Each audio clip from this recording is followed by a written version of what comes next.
Yes, thank you for that question. Um, in creating safe spaces in a youth environment, yes, it's basically is creating an environment that is conducive for the youths to be able to express themselves without fear of discrimination, harassment, or criticism. But now, when it comes to a university setup where there are youths there, it's now should be creation of a judgment free zone area in a university setup that is more youth based. So the higher attribute here is a youth centric strategies in creating these safe spaces. So now we are focusing on how are the youths viewing their own mental health? What should we incorporate in youth mental health? Such as, are the youths comfortable with face-to-face counseling, or they require digital counseling? What do they see fit and what is best in accordance to their culture in a university setup or even a school setup?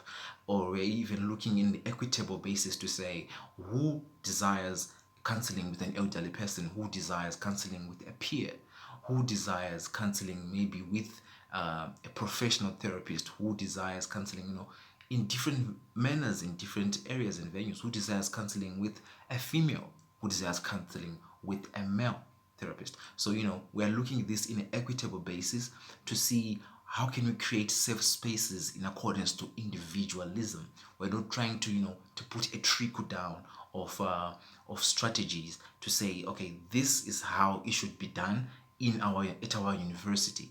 We're looking at it in a manner that is diversified so that we incorporate and integrate everyone's needs when it comes to creating safe spaces.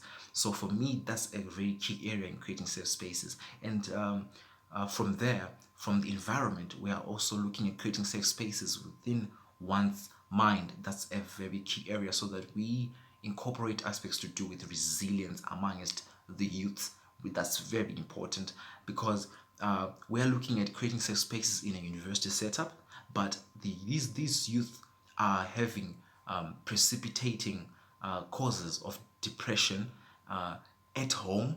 They're having these at around their friends.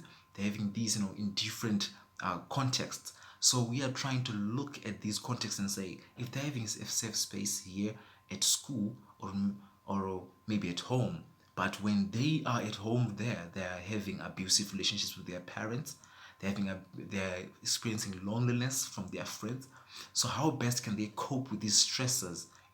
When they have a clear mind that they have created that safe space within their mind.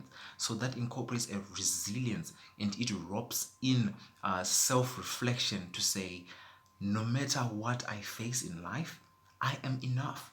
This is a person who's looking into his or her own capabilities to say, I have created a safe space within my mind and I am not going to be bothered by these stressors, these precipitating causes, this situational depression or this anxiety is not going to shake me down.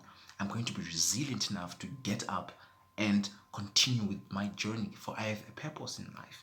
So that's a very key area when it comes to creating safe spaces. And in a university setup, I think that's very much it. It's mainly focused on a youth centric approach.